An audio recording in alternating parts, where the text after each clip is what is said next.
De alguna manera, el modelo educacional en Chile es un reflejo de lo que hoy día es la sociedad chilena. Y ese es otro de los grandes fracasos del modelo. Porque lo que uno espera del modelo educacional es que éste se convierta en un instrumento eficaz de modificación de las desigualdades que se tienen al nacer. Siempre se ha entendido que el sistema educacional permite levantar, eliminar o disminuir de manera importante estas desigualdades. Y eso hoy día en Chile no ocurre. De hecho, el sistema educacional lo que hace es agudizar eso, profundizar eso. Y entonces no nos puede sorprender que hoy día Chile sea un país en donde la desigualdad sea abrumadora. Y esto se reflejó claramente en los últimos 3 años del gobierno de la doctora Bachelet, en donde observamos un incremento importante de la desigualdad y de la pobreza. En términos de desigualdad, algunos indicadores interesantes que a mí me gustaría que ustedes los manejaran. Se habla mucho del Gini, pero yo tengo ciertos reparos en relación a ese indicador por distintas razones metodológicas que aquí no voy a exponer.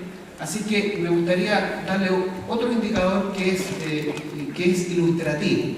Si yo tomo el ingreso promedio del 10% más rico y lo comparo con el ingreso promedio del 10% más pobre, el año 2006 era 53 veces superior el ingreso promedio del 10% más rico versus el 10% más pobre.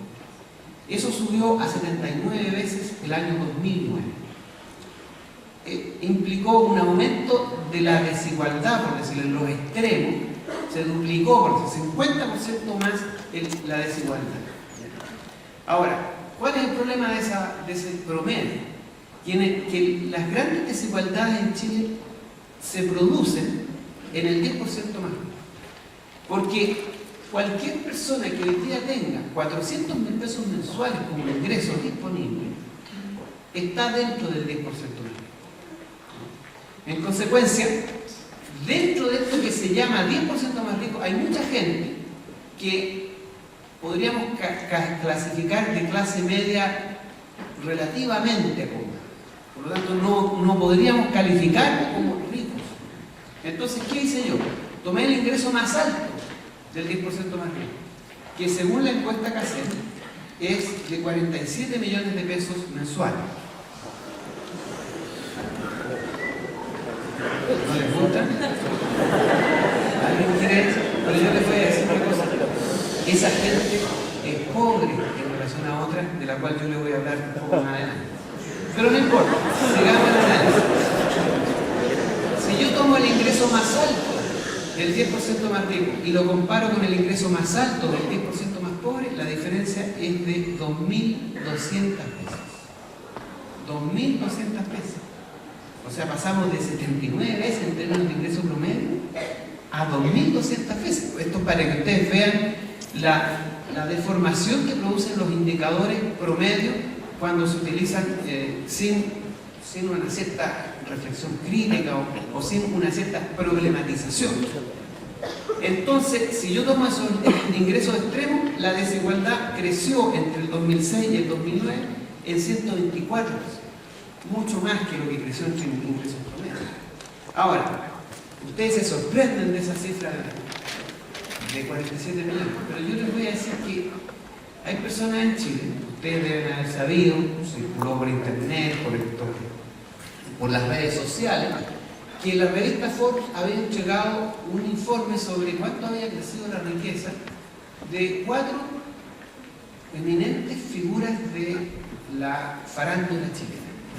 Que en la farándula chilena no solo están algunos artistas y cantantes, sino que también políticos y empresarios. Bueno, solamente la familia Luksic en un año aumentó su capital y su riqueza en 8.100 millones de dólares. Eso alcanza, suponiendo que cueste en promedio la formación universitaria de 5 años, $20.000, más o menos para 400.000 estudiantes que puedan educarse durante los 5 años. Ellos ganaron en un año lo que costaría la educación universitaria de 400.000 estudiantes en toda su formación profesional, para que más o menos tengan una idea. Pero no nos vamos a preocupar de esa gente porque está en las estrellas. Voy a preocuparme del más pobre de estos señores ricos, es decir, el presidente Piñera. Él es el más pobre de los ricos. Solidaridad con los pobres.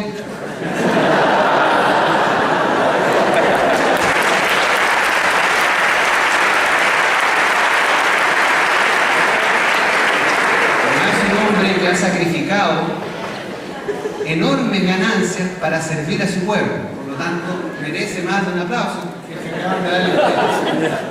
Pero pensemos en él, según la revista Forbes, él ganó la módica suma, módica, hasta me da pena, porque entre lo que ganó Lutzig y lo que ganó Piñera hay un mar de diferencia. Piñera solamente ganó 200 millones de dólares. Háganse un ejercicio pequeño, multiplíquenlo por el tipo de cambio, el valor del dólar, y divídanlo por 12 y van a llegar a una cifra de ingreso mensual de esta digna persona de cerca de 8.000, 8.500 millones de pesos mensuales. ¿Qué les parece aquel que gana 47 millones mensuales respecto a él? Un pobre hombre. Bueno. Entonces, si yo tomo a los señores feudales que no contestan las encuestas, porque ese es el problema de las encuestas, que hay un montón de gente que no contesta las encuestas, que por los ingresos más, las encuestas en general tienden a subestimar el ingreso de los más ricos porque obviamente estos sectores están más ocultos y es más difícil determinar cuánto es lo que ganan. En consecuencia, si yo tomara estos pobres y escuálidos 8.000 millones de pesos que gana mensualmente el presidente de la República, no como presidente, y lo comparo con el ingreso más alto del más pobre, del que más gana dentro del 10% más rico, obviamente me faltan ceros para estimar cuánto es la diferencia. Esto es una demostración, les entrego esta información para que más o menos no solamente puedan enterarse de ciertas indecencias que ocurren en este país, sino que también para que aquilaten cuál ha sido el impacto de la educación en Chile. Prácticamente no ha tenido ningún impacto en términos de hacer regresivo esta situación. No ha modificado el problema de la desigualdad, lo ha acrecentado, ha hecho y ha contribuido el sistema educacional chileno a hacer más profundas las diferencias, más anchas las desigualdades y más dolorosas las situaciones sociales que muchos chilenos viven hoy día. Yo diría que 8 de 10 chilenos no tienen el ingreso suficiente para enfrentar sus necesidades básicas elementales. Hablando de la complejidad, no estoy hablando de que 8 de 10 chilenos viven debajo de los puentes. Estoy diciendo que 8 de 10 chilenos, con el ingreso que tienen, no cubren toda la educación, no cubren todas las necesidades elementarias, ni de vestuario, ni energética, ni de recreación, etc. Y en eso el sistema educacional no ha servido absolutamente para nada en términos de hacerlo retroceder, sino que simplemente lo ha profundizado, es un reflejo y ha contribuido a esta desigualdad. Ahora, yo lo que sostengo que la educación pública es posible, financiada, no gratuita, financiada por el presupuesto del Estado, sin aranceles, lo que se entiende como educación gratuita. Pero es importante que a ustedes no les digan, bueno, ¿cómo ustedes quieren educación gratuita? ¿Por qué te tienen que regalar la educación? Si nadie nos regala la educación. Nunca nadie nos ha regalado la educación. La educación cuando era pública, era el esfuerzo de nuestros viejos, de nuestros padres, que pagaban sus impuestos de manera digna y decente, y de un Estado que tenía recursos naturales, que lo hacía funcionar y explotaba, y de ese excedente financiaba la educación. Es decir, no es gratis la pública, la pagamos, pero la pagamos de una manera democrática, de una manera accesible, en donde quienes tienen más contribuyen con más aporte y quienes tienen menos reciben un aporte del resto de los ciudadanos para poder mejorar sus condiciones y igualar, eliminar las desigualdades de cuna que se llama. Ahora, El problema de la educación pública no es de recursos, hay dos problemas en economía muy importantes que siempre se discuten. Uno es la restricción de recursos, es decir, mira, esto es lo que tengo y con esto hay que arreglarse, ¿ya? Y la otra es la asignación de los recursos. ¿Qué hago con lo que yo tengo? ¿Qué hago? ¿Compro bebida o compro pan? ¿Mantequilla o cañones? Que es el tipo de ejemplo que uno le entregan en la universidad cuando en el primer año de la universidad. ¿Cañones o mantequilla? Y ese es un problema histórico. Y no es un problema técnico, es un problema político. Si yo produzco más mantequilla o produzco más cañones, ¿no? Quiere decir que si yo estoy en una sociedad donde los recursos los destino más a gastar en mantequilla, estoy en una sociedad que su preocupación mayor es la alimentación. Si estoy en una sociedad que privilegia la inversión en armamento, estoy en una sociedad más violenta, en donde los sectores militares tienen un poder político mucho más importante. Y aquí está la relación entre la economía y la política. Hoy día en Chile tenemos un problema de asignación de recursos y no de limitación de recursos para resolver el problema de la educación. ¿Y por qué? Porque los conglomerados económicos multinacionales que operan en Chile, los grupos económicos, tienen un poder en la sociedad chilena completamente sobredimensionado respecto a la sociedad chilena. Es decir, esta pseudo-democracia en la que vivimos no permite que sus representantes en el Estado sirvan el interés público y estén fundamentalmente abocados a cubrir, a proteger y a fortalecer los intereses privados y particularmente de estos altos grupos económicos, de estos grandes conglomerados multinacionales que operan en Chile. Ese es el problema de fondo. Y ustedes me dirán, bueno, ¿y por qué digo yo esto? Algunos datos. Fíjense que entre el año 2005 y el año 2006, las mineras transnacionales privadas obtuvieron ganancias que superaban todas las inversiones extranjeras en minería a lo largo de 3 décadas. Solamente en 2 años.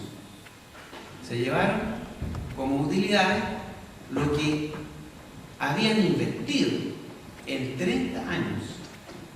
En consecuencia, nadie puede decir que ello implica que no tenemos recursos. Ahí hay recursos, pero ¿por qué se van hacia las utilidades de las empresas mineras y no hacia la educación? Opciones políticas del país. Es una decisión que se establece a partir de las correlaciones de fuerza que existen en la sociedad chilena, en donde aquello que nos interesa la educación pública, el acceso gratuito a esta educación por parte de las familias, tenemos mucho menos poder en la sociedad, mucho menos influencia y mucho menos capacidad de equilibrar estas relaciones de fuerza que lo que tienen las corporaciones multinacionales y lo que tienen los grupos económicos nacionales. Fíjense que el año 2007 solamente, con un precio del cobre de 323 centavos de dólar la libra, las remesas de las utilidades de las empresas mineras superaron los 25.000 millones de dólares. O sea, ustedes pueden comprender que si necesitamos 7.000 millones de dólares para llevar el gasto público en educación del 4% actual al 7% internacional y al que teníamos, solamente con menos de la mitad de las utilidades mineras en un año lo podemos hacer. Ahora, ¿por qué digo yo que es un problema de asignación? Quiero andar en este punto. ¿Cuál es el aporte de la minería privada al Estado para que este Estado genere las condiciones necesarias y financiar la producción de bienes públicos como la salud, como la educación, como el sistema de pensiones? ¿Ya? Ahora, el año 71, saben ustedes que el Congreso Pleno y por unanimidad aprobó la ley de nacionalización del cobre. Eso permitió que el 95% de la producción de cobre quedara en manos de Codelco. Y eso permitió recursos importantes, y yo les voy a decir más adelante cuántos, para que el Estado chileno pudiese, de alguna manera y con cierta holgura, producir, generar los bienes públicos que necesita un país para su desarrollo.